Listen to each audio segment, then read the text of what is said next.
حضرت عبداللہ ابن عمر رضی اللہ تعالی عنہ جنتی باپ کے جنتی بیٹے، آپ روایت کرتے ہیں کہ جناب رسول اللہ صلی اللہ تعالی علیہ وسلم نے ارشاد فرمایا، جب حضرت ابو بکر صدیق رضی اللہ تعالی عنہ پیدا ہوئے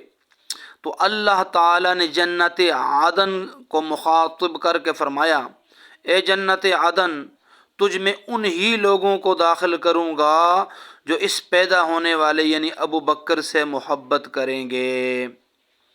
جو ابو بکر سے محبت کرے گا وہ جنت عدن میں جائے گا۔ اور ایک اور حدیث کا مفہوم ہے، میرے آقا نے فرمایا، ابو بکر و عمر سے پیار کرنا یہ ایمان کی علامت ہے اور ان کا بغض یہ کفر ہے۔ اسی لیے پیر نصیر الدین نصیر نے کہا نا کہ ابو بکر کا ذکر کوئی کرتا ہے کرے، نہیں کرتا نہ کرے، وہ ہمارے ذکر کے محتاج نہیں، ان کے ذکر کے ڈنکے تو آسمانوں پہ بھی بج رہے ہیں۔ آپ فرماتے ہیں، کمی کیسی